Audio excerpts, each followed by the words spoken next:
Don't anybody go to sleep.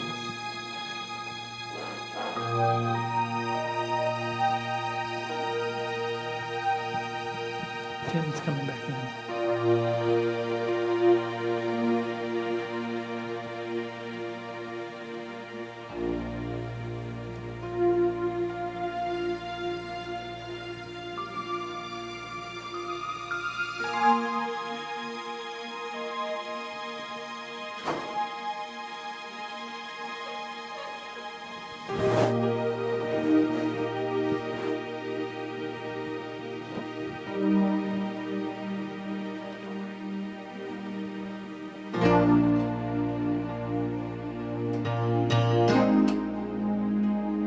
Morning, everyone. Good to see all your smiling faces here today. We are the place where God shows up. And that happens just by being born. Let's all stand and sing it together.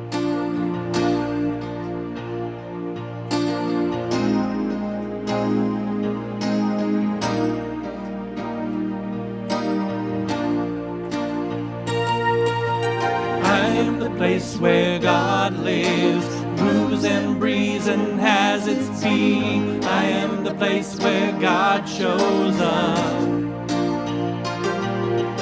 I am the place where God lives, moves and breathes and has its being. I am the place where God shows up. Am I strong enough to bear the burdens that sometimes come living this thing called life?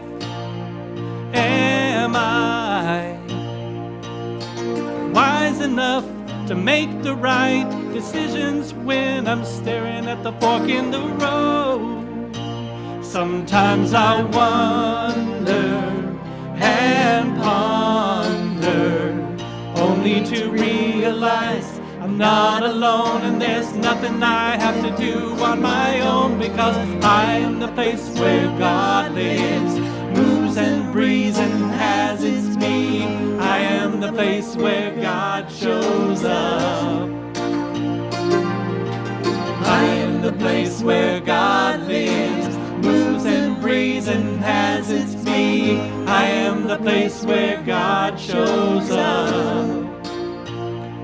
Will I have enough to do the things I need to do to take care of myself? Will I have the health of mind and body to live a life of grace and wholeness? Sometimes I wonder and ponder, only to realize I'm not alone, and there's nothing I have to do on my own, because I am the place where God lives, moves and breathes and has its being. I am the place where God shows up. I am the place where God lives, moves and breathes and has its being. I am the place where God shows up. I am the place where God lives, moves and breathes and has its being. I am the place where God shows up. I am the place where God lives, moves and breathes and has its being. I am the place where God shows up. I am the place where God shows up. I am the place where God shows up. Yes. Oh, stay standing. Let's do one more while we're at it. Here we go.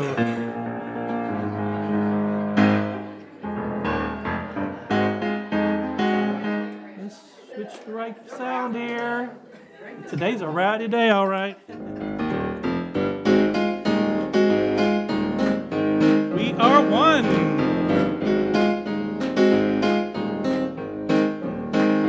We are one with God and one each other. Everyone we meet is our sister and brother. You be you, and I'll be me.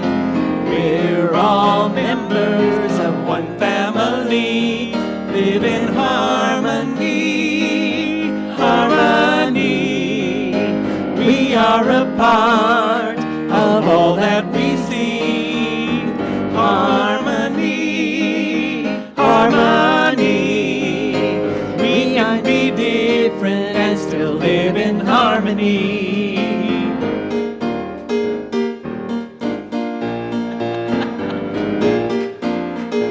Here we go.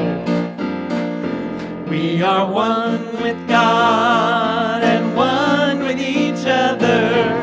Everyone we meet is our sister and brother. You be you, and I'll be me. We're all members of one family. Live in harmony, harmony. We are a part of all that we see. Harmony, harmony. We can be different and still live in harmony. We can be different and still live in harmony. We can be different and still live in harmony.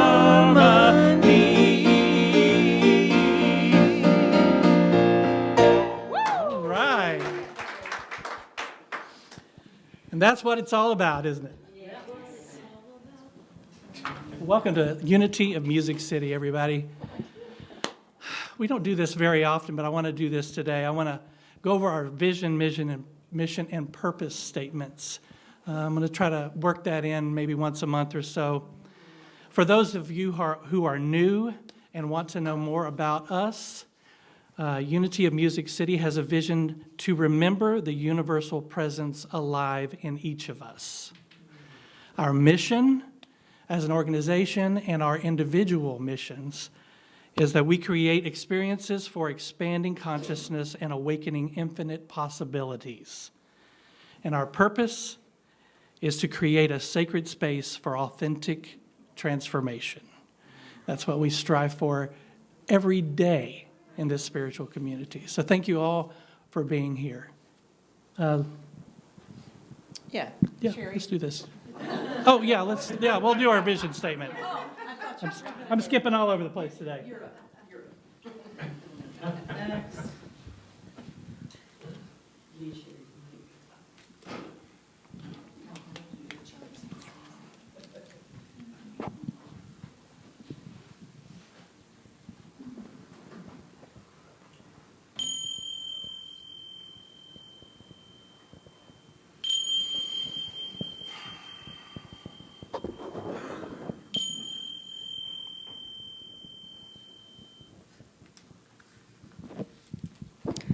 Good morning, Unity of Music City. Let's begin this portion of our service by taking a deep, centering breath.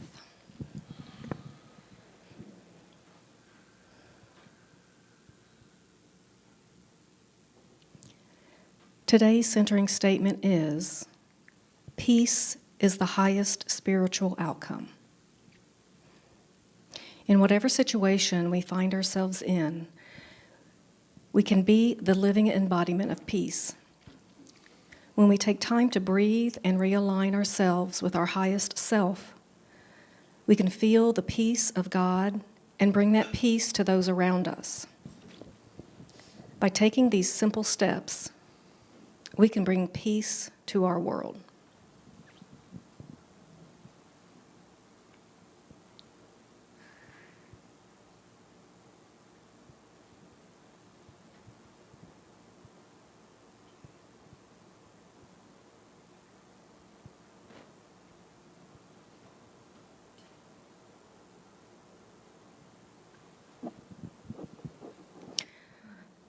Let's say these affirmations together. Just repeat after me. I am at peace with myself and everything around me. I am at peace with myself and everything around me. I am an island of calm in the sea of uncertainty. I am an island of calm in the sea of uncertainty. I begin each day in gratitude and end each day in peace. I begin each day in gratitude and end each day in peace. And so it is. Jerry, do we have any announcements? We do. All right. Ryan, thank you. Wednesday evening gatherings at 6:30 p.m. via Zoom. Connection and centering, a check-in and centering practice with Deb Moore. Join us for an intentional and heartfelt time of connecting as a spiritual community. The Zoom link can be found in the weekly happenings on our website. I'll have to tell you that this last Wednesday night I felt was wonderful. It's that little connection in the middle of the week. You know how we go from Sunday to Sunday, and we don't really get sometimes a connection with our spiritual family. Wednesday night can do it. Thanks, Deb, for facilitating this. It's a wonderful event. So you may want to just check it out. You think, well, it's not for me. That's okay. At least you were there, and we get to see your face and get to know you a little bit. Yes. 6:30 p.m. Everything will change that's printed. Okay. Reflect. Okay. All right. We'll get it together eventually. It's otherwise what she's saying. All right. The prayer chaplains are available for your prayers. If you have a prayer concern that you would like to share with the chaplains or be made aware of, you can email that prayer request to uofmcprayerrequests@gmail.com. There's also a prayer box at the back of the room if you're here today. If you have a concern that you would like to share with the prayer chaplains, then you just drop in your little message and note back there in the bucket, and they'll get that, and we'll hold your concern in prayer. And if all prayers were welcomed, and also, we don't know it yet, but they're answered too. Mm-hmm. So check that out if you need some assistance with our prayer chaplains. All right, that's got it for today. One of the things that struck me about our first Connections class, we'll call it a class, is that it helps us to remember who we are and who we are together, so that it's easier for us to stand in the truth that we know as we go through our work week. So that's the title of our monthly mantra, Stand in My Truth, and let's stand up and sing it together.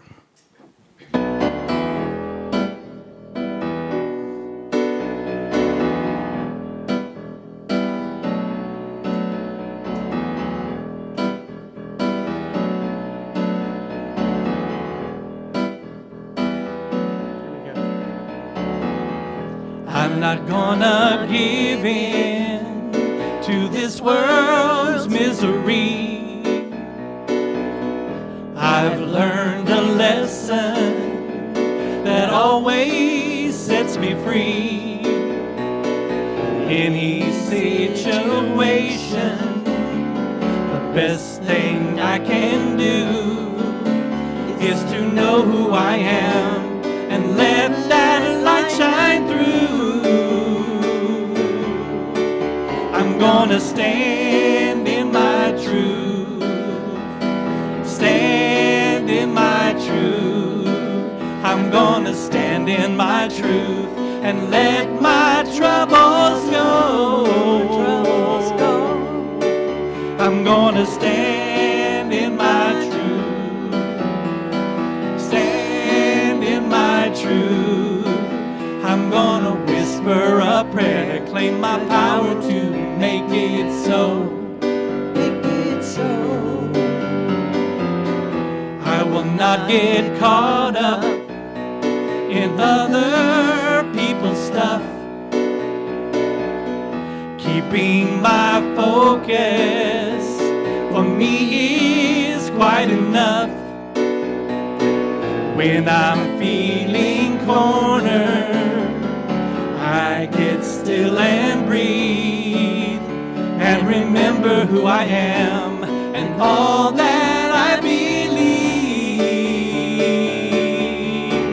I'm gonna stand in my truth, stand in my truth.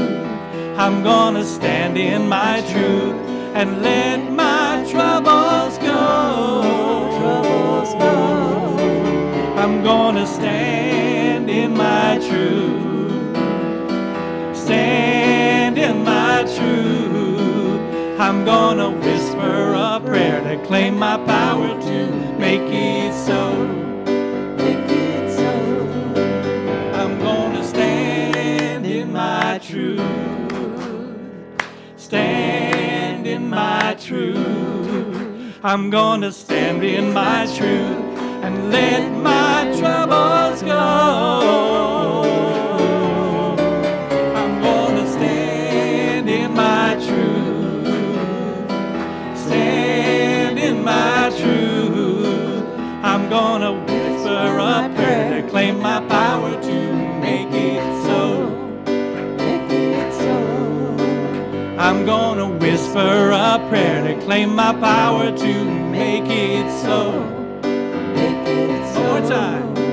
I'm gonna whisper a prayer to claim my power to make it so.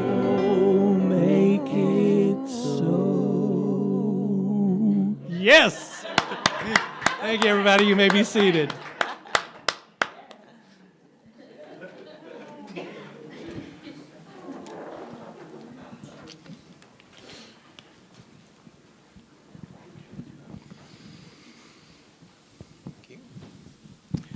Good morning. Good morning. Today's affirmation is the wisdom of the universe is available to me now. All together now. The wisdom of the universe is available to me now. Honeybees don't have egos. We don't think so anyway. All we see is their behavior, and their behavior tells us that it is the hive that matters. Honeybees engage in collective decision-making and hive nurturing, behaviors that all seem to indicate that if honeybees have egos, they have them well in check. As we've seen the growth of social media, we've also seen a fairly new term arise, hive mind. If someone wants to know the best place to eat in Philadelphia, they might just hop on the Instagram or Facebook and ask, "Hey, Hive Mind, what's the best place to eat in Philadelphia?" Within minutes, maybe seconds, answers will start popping into the comments. If Patty's Primo Philly Cheesecake Restaurant and Grill gets the most nods, that was a mouthful, in the comments, then that's probably what's for dinner. In fact, studies have shown that people trust internet hive mind more than professional information or opinions. In spiritual circles, when we get beyond our ego and trust the collective wisdom of the group, we take care of the hive in a remarkable way, in a way that builds trust, a way that builds community. Through that experience, I can know that whether it is through my own experience and connection or through the wisdom shared by someone I'm on this journey with, the wisdom of the universe is available to me now.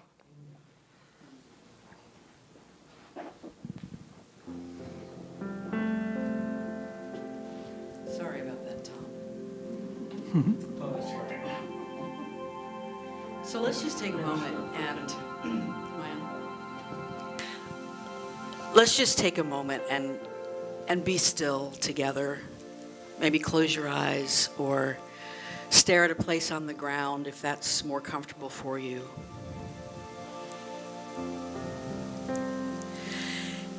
One of the reasons that we come here together is because the energy is different. We can do what we do at home. We can meditate, we can read, we can sing. But somehow, when all of our energy, all of our chi is in the same physical space, something happens that we can't even identify. We can't quantify, we can't name. Because I am in this space with you, I am changed.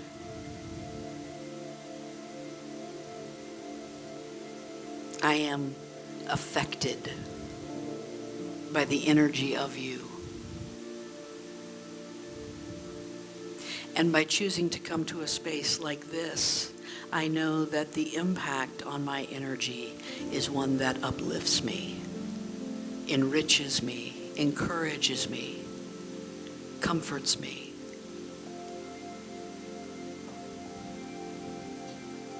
And so we intentionally, as a spiritual community, make it a priority and a practice to come together on regular occasions, to be in this energy with one another, to learn from one another. And so as we take a few moments in the silence together, clear your mind as best you can. But if you need to focus on something, focus on the way that through the very air around you, you can feel the vibration of others in the room.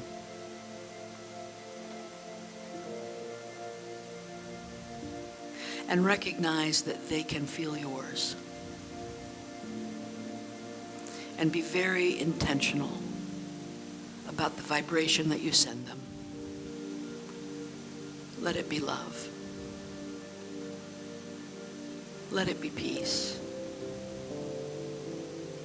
Let it be joy. In the silence. In the silence.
We are here by divine appointment.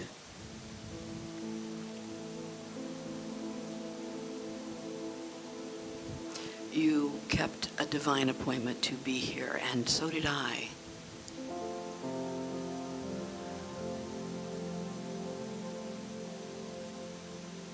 We're always connected, no matter where we are, whether we know each other or not. But as a spiritual community, we actively and intentionally engage in that connection with one another in a direct and meaningful way. And because of this, we are enriched and blessed and uplifted and supported and loved. And that is something we can know here and not here in every minute. of our existence. So it is.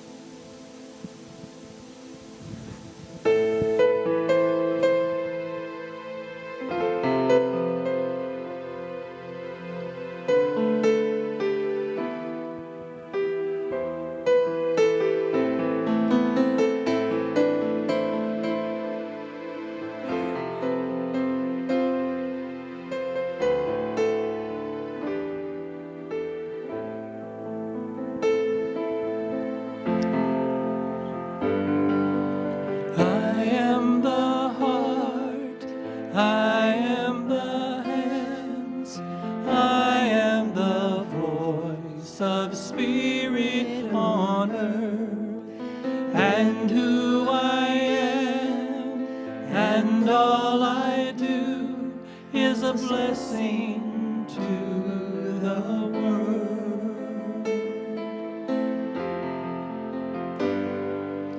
You are the heart, you are the hands, you are the voice of spirit on earth, and who you are, and all you do is a blessing to the world.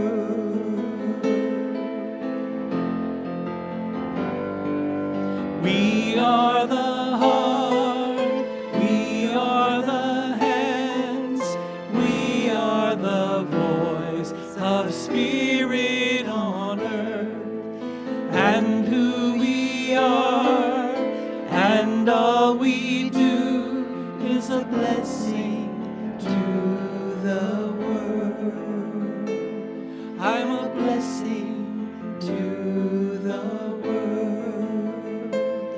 You're a blessing to the world. We're a blessing to the world.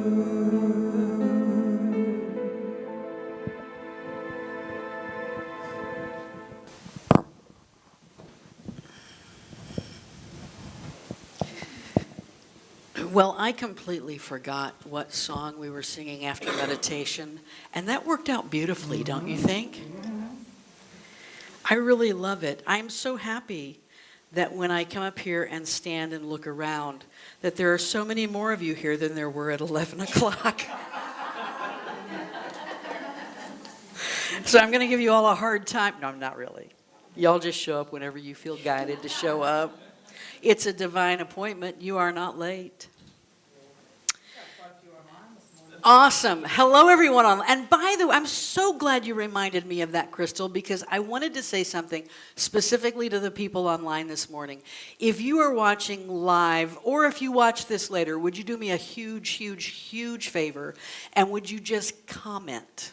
Just put a comment under YouTube, under Facebook, say howdy, let us know anything you want to let us know. If you're watching it after the fact, let us know when you're watching it, just to give us a little bit of a sense of who you are, because we want to connect with you as well. All right, that was the message from our sponsors. So, today we're going to talk about home. And we're going to talk about what home means. What does home mean to you? Some of us, when we think about home, we might see something like that. And we go, that looks good. That looks nice. I'll take that. Now, I'm getting ready to show you some pictures that is going to, I'm going to pay for this the rest of the day.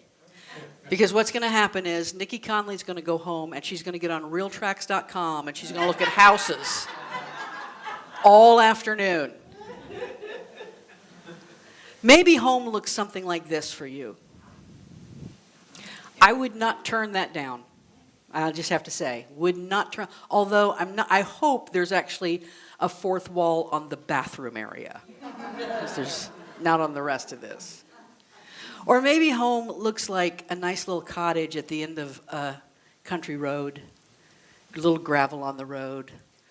You know, don't need a lawnmower because we're gonna buy some goats. That'll take care of everything. Or maybe home looks like a regular house, a subdivision. You got a neighbor right next door.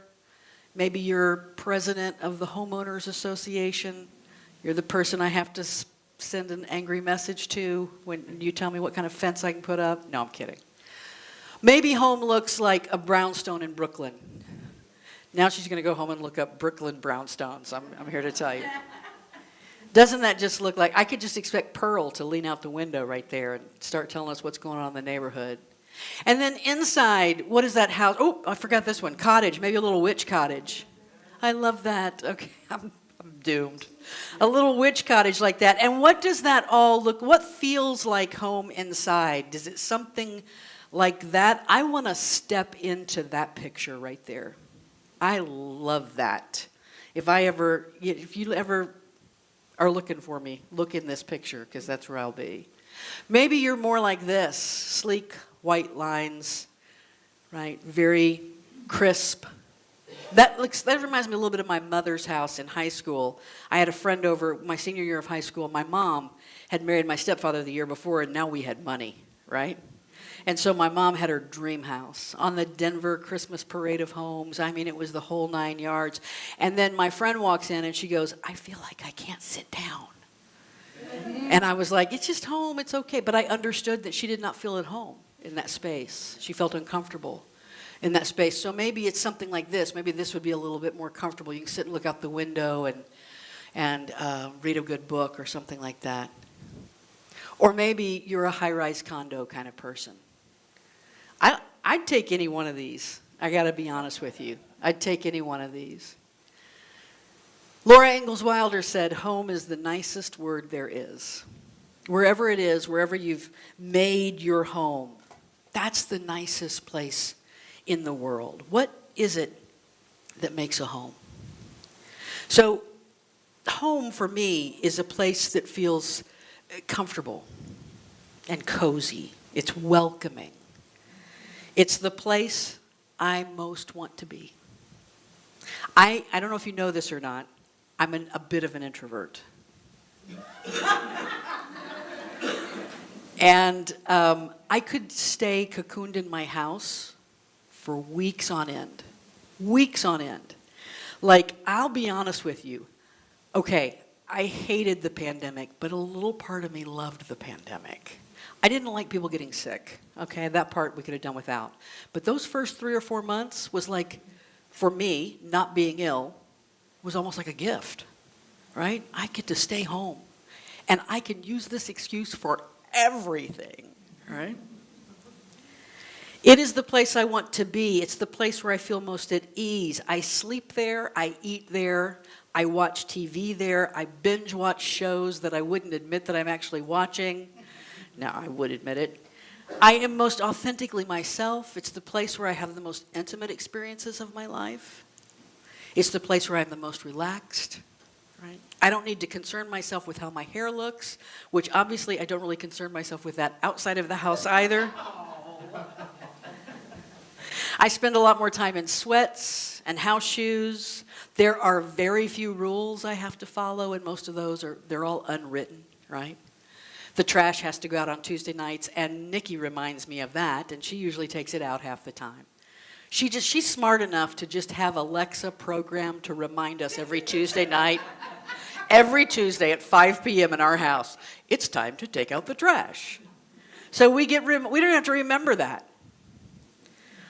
I try to make sure no dishes get left in the sink, especially if Nikki has just cleaned the sink, because that's problematic. But most of these,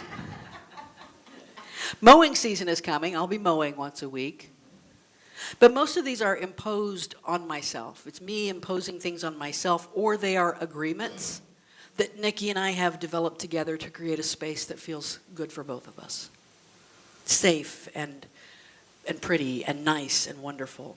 So, here's the thing though. If anybody likes rules less than I do, it is Nicole Conley. And so I'm pretty good there. I don't have to worry about any extra rules coming my way. Home requires a little responsibility. I mean, there are bills to pay, right? There are things that have to be taken care of. When Nikki and I were looking for the house we live in now, and we were searching for a house, which was a big ordeal, right? We looked at quite a few of them, and some of them we considered, and others we knew right off the bat, that's not our space. There was one house in particular I remember, you probably know which one I'm talking about. It's one house, I literally took one step across the threshold and I was like, nope, this is a big nope. This is not my house. Wasn't anything wrong with the house. It just wasn't my house, right? And so home means a lot of things, and it is more than just a place. If you look up the definition of home, you will find in Merriam-Webster and whatnot, the place where one lives. So where do you live? Right? What is home like for you? There are lots of places I can walk into and I can think, this feels like home. Or maybe this does not feel very homey. I don't feel very comfortable. I don't feel relaxed. But what are the characteristics of this concept of home? Since home can be a lot of different places, what are the characteristics that exist outside of this place where we live? What makes something feel like home? So I have discerned 5 characteristics. You may have more of your own. Here's the first one. Safety. Right? Safety. I can feel safe because of that guard dog right there who is on the job. That's not our dog, but we do have a pretty good guard dog, that's for sure. But I feel safe in my home. I have the great good fortune to live on a quiet street. There's not a lot, there's nothing intimidating or scary about the street where we live. Our doors lock on the knob and we have a deadbolt. At night when the lights are out and the doors are locked and I am tucked into bed, I can safely let go of all worries. Well, most of them. You know how it is when you're worrying at night. But for the most, I don't feel unsafe. I feel secure. And this safety is vital to the feeling of being at home. You cannot be at home if you do not feel safe. Right? Leo Christopher, who's an author, said, home is where you leave everything you love and never question that it will be there when you return. All the stuff I love is at home. Things that are invested with my energy and Nikki's energy and our pets. This is where we leave the things we love, so we want them to be safe. So that's the first one, safety. The second one is maybe surprising, beauty. And I put this second for a lot of things. You might look at the rest of this list and go, why did she put beauty second? Well, first off, I'd like to introduce you to my mother, because beauty would have been first. Right? Have you ever done that big clean before company comes? Right? It's why you have company. That's exactly right. Thank you. Yes. I need someone to agree to drop by my house once a week. But I often think to myself, though, when I'm doing that big clean, and over the years, as I knew my mother was coming to visit, that was the big one, right? That was on your hands and knees, scrubbing the baseboards, right? Getting the whole everything done. And I often thought to myself, why is it that we think we don't deserve that level of clean on an ongoing basis without benefit of company? And I think that I do for the most part, but sometimes I think I also deserve not having to do it, right? And so that becomes the benefit. My mother is a Libra, and so she likes harmony and beauty and balance. Right? And so a beautiful house is everything to her.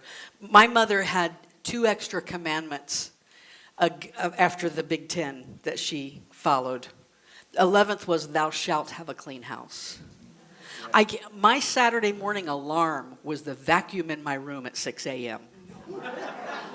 Because it did not matter that this was my only day to sleep in. Thou shalt, and the 12th commandment was always, when in doubt, rearrange the furniture.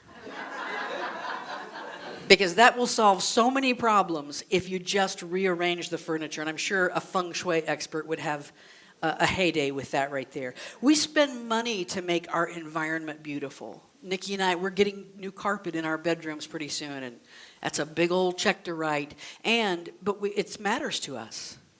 It matters that it feels good. Home as a physical space is important. Environment is important. It impacts our emotions, even potentially our spiritual comfort and our spiritual development. Because I've taken the time to make my office at work feel home-like and to reflect a little bit of who I am. My students will often walk in and say, wow, it feels zen in here. And inside I'm going, yep, that worked. And what ends up happening is that whatever problem, because usually when they come to see me, there's a problem. Whatever problem they bring in, I think we solve it much more gracefully because of the way it feels in there and the energy that we are able to settle into because of that space. I can see them relax as they're talking to me. The third thing that home has to have for me is acceptance. Complete and total acceptance. I almost wanted to say no judgment, but I had to turn that around to a positive, right? Because that's really the opposite of acceptance is judgment and sitting in judgment on someone. In Matthew 7, Jesus tells the story. He uses the analogy of the wise man who built his house upon a rock and the foolish man who built his house upon the sand. Right? We even sang a song about it. The wise man built his house upon the rock. The wise man built his... And what's really interesting is that the very first verse in that chapter is that one that says, "Judge not, lest ye be judged." Right? That's really kind of the foundation of a happy house, is that there's no judgment here. Ideally, home is a place where you are 100% okay just as you are. There should be no pressure to alter your natural inclinations or to suppress the more bizarre elements of your sense of humor, right? You should be able to laugh at your own jokes even if no one in the house gets it, which is something I have a great deal of experience with. You're allowed to be what you need to be. Are you happy? Are you sad? Are you well? Are you ill? Home is where we get to be that. If I'm at work and I don't feel very well physically, I'm uncomfortable. It's horrible. It's horrible to be at work under those situations. And finally I'll go, I got to go home. And when I get home, have you ever had this happen? You walk in the door and it's not that you're better all of a sudden, but you feel better just being home. It's like, oh, yeah, okay. Now I'm going to go play tennis. Bye. See you all later. No. That is where we want to be. When we don't feel well, when something's not right. We want to be in the safety and security of our own home. Goethe said, "He is happiest, be he king or peasant, who finds peace in his home." Right? It doesn't matter if it's that big, gorgeous, modern house or that little country cottage at the end of the lane. Is there peace in that home? Then it becomes a castle. So acceptance is the third one. The fourth one, you knew this one was coming. Home to me means love. Home is where we find some of the most precious and best kinds of love that we experience in this existence. It should be where we feel, this is ideal, of course, where we feel valued and appreciated and truly known by someone. Home, of course, is closely connected with family, and for a lot of people, not all, but for a lot of people, family is the place where you get the most consistent, reliable, and enduring kind of love. It's why when friends get really, really close to each other for a long time, they might say, "This is my family of choice." Because that phrase represents that there's nothing wrong with the word friend, but there's something about that word family that says this is an enduring love. This is a reliable love, right?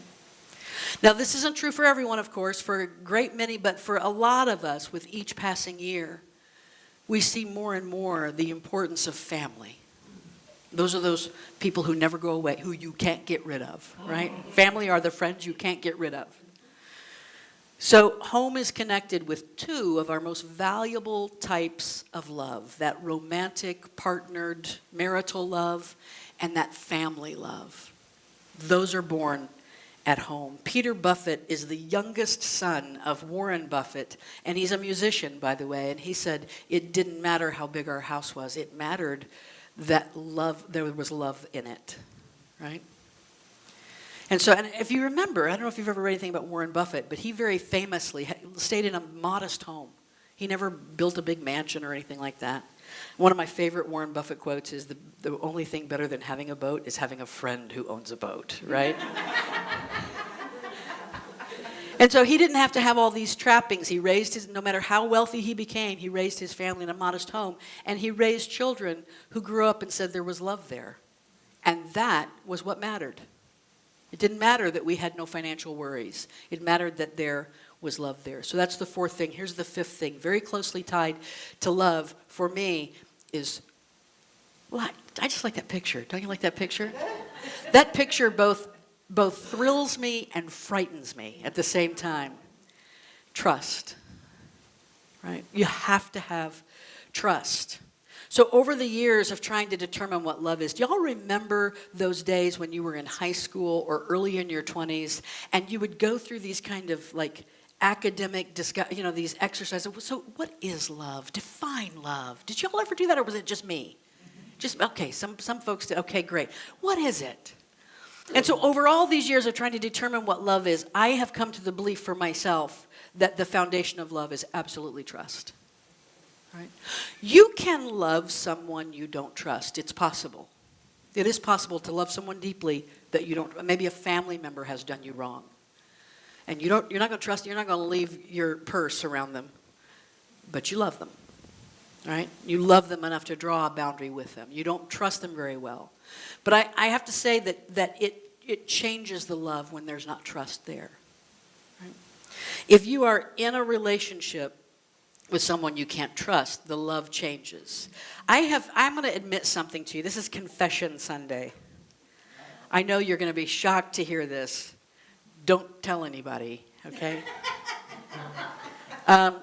Historically, way back in the past, many years ago, I was a person who felt a lot more jealousy and possessiveness than I wanted to admit. Now, up here and out my mouth, I could tell you how toxic those traits were. I could, it doesn't serve anything to be jealous. But the truth is, as I learned more about myself and as I developed as a human being, I began to recognize that this was directly connected to a fear of abandonment and a fear of rejection that probably had something to do with my parents' divorce and my father leaving when I was 14 and living in a different state, right? It's not a flaw, it's a cause and effect. And so I had a lot of this sense of jealousy and possessiveness, but I began to learn that even though I could understand where it came from, it didn't serve me in relationship with others. That what it really was bringing into a relationship was the energy of not trust. Even though I can tell you that I trust you, if I have to possess you or I have to be jealous of where you are or who you talk to, then what I'm telling you through my actions is I don't trust you. I don't trust us. I don't trust this. I don't trust home. And so it has to be that kind of trust. I've always believed that it's important that we understand trust as something other than, will you cheat on me? Trust goes so much deeper than that. It's, is my heart safe with you? Will you take care of my emotional self and not abuse it? Right? Will you treat it gently? Can I trust you to treat that gently? I always used to say, when people come up to me and they say, can I trust you? Of course, my English teacher has to jump all over that can, right, kind of thing. Because I want to come right back and say, I don't know, can you? Can you trust me? Right? I know, don't do that. And then what I want to say is, listen, what I can tell you is, I believe myself to be a trustworthy person. But whether or not you can develop trust in me, that's on you. That's on you. I can tell you that I do my best to be a trustworthy person. Now you have to decide whether you're going to trust me or not. And it's okay either way. Ernest Hemingway said the best way to find out if you can trust somebody is to trust them. In fact, it may be the only way to find out if you can trust somebody, is to give them. Now, of course, we have to learn to be careful about that. When we're younger, we make probably unwise decisions in that regard. We place too much trust too easily without seeing any other indicators of why we can trust someone. So those are the things that make home to me: safety and beauty and acceptance and love and trust. And that feels like home. But of course, many times the most traumatic and toxic experiences that we can go through are when home doesn't feel that way. Right? Homes often have the toxicity of anger. And of course, the antidotes to anger are often love and trust and acceptance and safety. I remember, this is going way back, I can't believe this is so far back, but Forrest Gump, you remember that movie, Forrest Gump? And you remember when Jenny and Forrest are little kids, and she's in a very toxic, abusive family home life, and they run out into the cornfield, and she says, "Dear God, make me a bird so I can fly far, far, far away from here." And I think about all the children who are in unsafe environments like that. Now, I got a second confession for you today. This one is a little, somebody's going to laugh, and then I'm going to make you feel bad for laughing. But anyway, when I was a kid, my father was one of those fathers who loved to hide behind doors and jump out and scare you, right? I knew it was going to be her. I knew she was the one who was going to laugh. And I know a lot of you think that's funny. I mean, you might go, well, I've done that too. I think it's funny, whatever. Here's what happened for me as a kid. As a person who grew up into an adult who could verbalize what that experience was, here's what it was. My father, not intentionally, made me afraid of my own home. I was afraid of dark and unlit places in my own home. I was afraid of the places behind doors in my own home. I was afraid of stairs that took you down into the basement in my own home. Right? He didn't mean to do that. He did not mean to do that, but it's what happened. That is what happened. And a lot of children have so little control over their lives. So little control. And so it is up to us, I believe, to make them, to overemphasize the love and the trust. You will feel safe here, right? So I vowed never to do that. I've never done that to a child as an adult. I don't judge you if you have. If you grew up in other people go, hey, that's just our family. We love that. Yeah, well, ask that 5-year-old when they're 30 if they loved it. But I'm not going to, but that's all right. That's why I don't have kids. That's why you don't have, that's right. Because I know you'd be all over that. All over that. Because, home should be a place of safety and beauty and acceptance and love and trust. It should, and we need it to, and we expect it to. So let's convert all of that to our new home as a spiritual community. Because one of the things we are going to do this year is find our new permanent home. Right? We've been a spiritual community for 27 years. We've been through a lot of ups and downs. We let go of our building last year. And this year, we're going to find a new one. Now, let me go a little nutsy-boltsy for you. That when we sold that building, which we had quite a bit of equity in, the membership voted that we would sell that building, and the proceeds of that would go sit over in an investment account, and then we were going to look for something we could buy with cash. So we have, and this is not a business meeting, so I'm not going to get into numbers and nuts and bolts. We have a little pile of money that we're ready to move with when we find the right and perfect place. And we know that between our efforts and Spirit plopping it in our lap this year, we're going to find that place, right? And just like our home, there are going to be rules that we agree on together. And there are going to be bills to pay. And there are going to be responsibilities that we share with each other in the upkeep of this space because we are on a journey together. And we care enough. We're all members of this family. Now, this is going to, people are going to go, good Lord, we're not a church. We came to church and they showed us money. But let me just show you this. We're going to get ready to do a visual of our income and our outgo. And it's going to go on our website once a month. It's going to be updated once a month. It's going to look something like this. Very easy. At the bottom, you can't really see that. The blue is income. The red is expense. The green shows a profit and loss kind of idea. Very simple. 3 little numbers. You're going to be able to visually look at it and know, because there's nothing worse than being a member of a community, a member of a household, and you have no idea how much money there is. You have no idea what we have to pay. I mean, if you've ever lived in a household like that, you know that that is unnerving at times. So we're going to keep you up to date with that. And if you want to know specifics about that, we have regular town hall meetings and membership meetings. Benita Maddox is the president of the board. She was up here earlier. Charlotte Palmer takes care of our finances. They can answer every question that you have. And also, I want to bring back our bee friends. Tom, I'm so sorry for giving you that mouthful of Patty's. What was it? Philly? It's not cheesecake, it's cheese steak, right, if you're in Philly. It's cheese steak. But nonetheless, the beehive thing earlier on, we are kind of like a hive. We're a group of people who are always, every single time I've been in circle with these folks right here, and we have had a task to do, or we've just needed to share about something, it's always been productive. And there's always been something synergistic about it, something bigger than just who I am or who you are that comes out of that. And so I want to just put this little nod in here for you to think about possibly those of you who are not to consider membership. Tom is the membership person, right? He's the membership person. And all this means is it's kind of like this.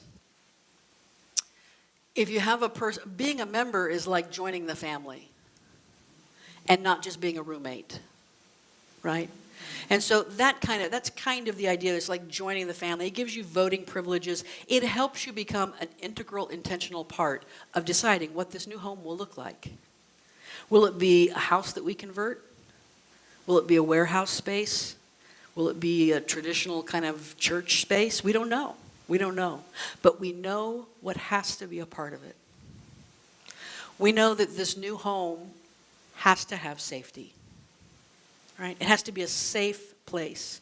Now, I know Dave did a lot of work at the old building on lights and cameras and things of that nature to make sure that it's a safe space. We don't live in fear. We actively engage in the energy of not living in fear. But we're not stupid either, right? And we know that being good stewards of our people and our security is important. Creating a space where we can be at ease. Right? Judy, at the old building, those of you who are old heads will remember at the old building that Judy, our old piano player, would shift from this piano over behind a keyboard where she was looking out at the congregation the entire time. And she did that for the last 4 or 5 years of our existence over there. And there's a specific reason why she did that. She did it so that she could have eyes on the back door, period. She wanted to have it. This was shortly after, if you remember, there was a Unitarian Universalist church in Knoxville, and a gunman entered, right? I don't want to spend too much energy putting that in there, but we wanted to be careful. We wanted people to be able to completely let go and feel safe in their spiritual home, to meditate without worrying about a door that just opened, to be completely at ease. So that's going to be important. And as we look for this new home, we're going to be looking for that. We're going to keep that in we're going to have so many opportunities to engage in more those Wednesday night connections and centerings won't have to happen on Zoom. They can happen face to face. But when we go into a meditative space, we want to be able to be safe. We want to have our Reiki clinics return and have those be safe, right? So we've got to have that safety. We want to have the beauty. We want it to reflect who we are, right? We want people to walk through the door and say, wow, it feels so welcoming in here. It feels like home. This is a space I want to be in. These are people I want to be with. Or not, and they can go, and that's okay. We bless them and release them, that's fine. We know that it has to have acceptance. And this is a lot of the work we've been doing lately. As an interfaith community, we need to know that this is especially important, that we don't tolerate and allow, we celebrate and accept, right? Fully and completely. Everyone who walks through this door is welcomed and accepted, where they are, as they are, who they are, and celebrated without judgment. We know that this space has to have love. It has to be a place of love. I got to be honest with you. Maybe this is my third confession. I don't know. This has deepened for me considerably over the last year. And I'm still like feeling into that. I'm feeling into that. But there was Wednesday night during our connection centering that Sherry was talking about, I felt deeply connected to the people on that call. And I loved the people on this call, right? And so that has to be an intentional feeling and an intentional demonstration. They will know us by our love, right? And then, of course, trust. That Wednesday night sharing, one of the agreements we made that was that the agreement to hold each other's stories in confidence. To know that we can count on each other and we can rely on each other. Nobody's going to violate that trust in us. There is a deep sense that I have that the people I'm in spiritual community with truly want my highest and best for me. And they will hold and support that with me. That's what we have to nurture, to have that kind of spiritual home and community. So we've been talking about home. We've talked about the elements that home requires and what our new spiritual community would look like. But I would be remiss if I didn't remind you of this, that home is something so much bigger than where we live or where we gather together as a community. That our spiritual home is something that we carry with us all the time. As Ram Dass said, we're all just walking each other home. And that could either mean, hey, we're walking each other home so that eventually when we pass through the veil of the living to the other side, that we're home. It can also mean we're walking each other home to heaven on earth right here. Right? And remembering who we are. My true spiritual home is not the building that I live in. Right? That's just one space that I put my energy. And my true spiritual home is not even the body that I carry around. And my true spiritual home is not even that personality and that mind and that sense of humor, quirky as it may be at times. My spiritual home is deep within me. And I carry it with me everywhere I go. Matthew 7:24 through 27. The wise man and the foolish man. It goes like this. Therefore, everyone who hears these words of mine and puts them into practice is like a wise man who built his house on the rock. The rain came down, the streams rose, and the winds blew and beat against that house. Yet it did not fall because it had its foundation on the rock. But everyone who hears these words of mine and does not put them into practice is like a foolish man who built his house on sand. The rain came down, the streams rose, and the winds blew and beat against the house, and it fell with a great crash. You see, the spiritual home that is most valuable is the one that I build upon the rock of my higher understanding, my connection with Spirit. And when I have that home safe and accepting and loving and trusting and beautiful within me, then I end up taking that everywhere I go. And it becomes a part of my experiences with those students at school, and it becomes a part of my experiences, and it helps me to create that kind of space everywhere else I go. You know, I have to end with Muji because he's my guy. He said, something brought you here. Trust that it will satisfy its own intention to take you home. Something brought you here to this place in your life. Something brought you here to this room right now. Something brought you here to this understanding of whatever age you are. Something brought you to this place, figurative and literal, physical and spiritual. Something brought you to this place. Trust that it will carry out its own intention to bring you home. Namaste. Yes.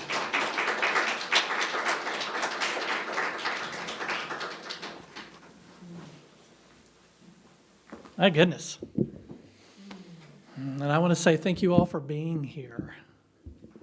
Thanks for taking some time.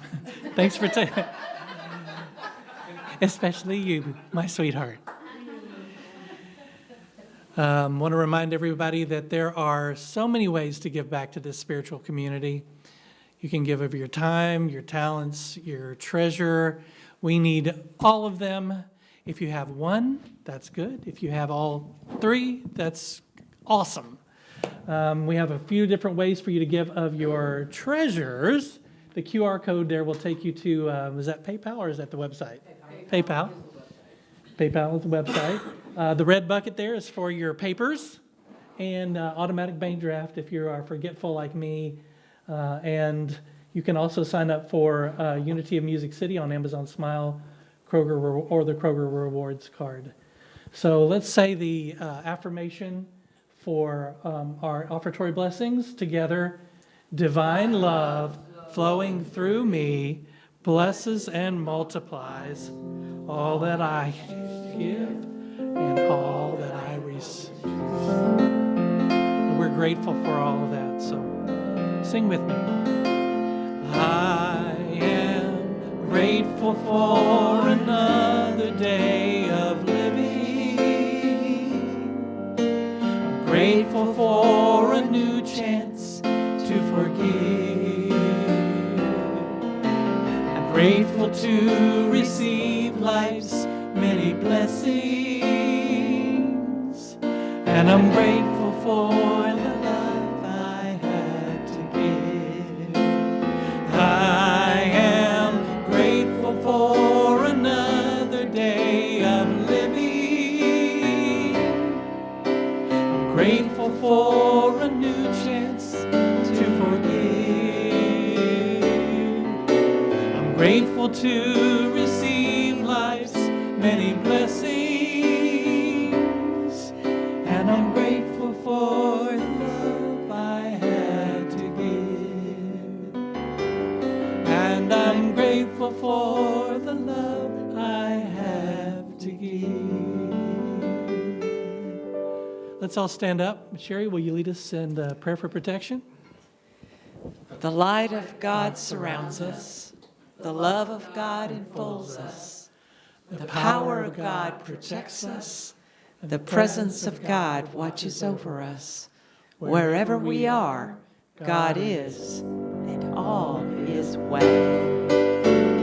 Life is good. And we are truly blessed.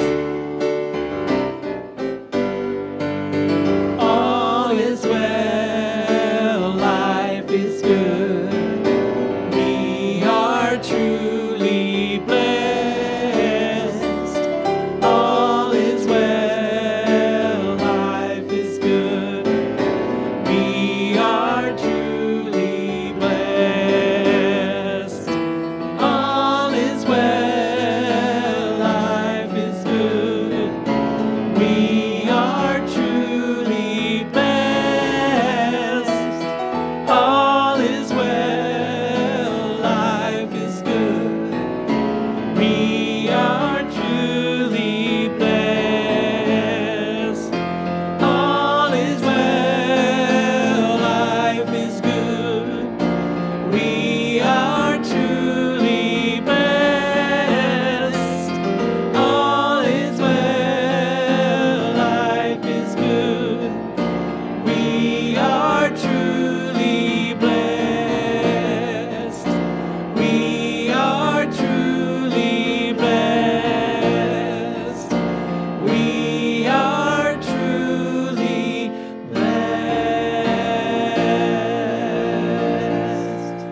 So it is. Thank you all for coming. We'll see you next week.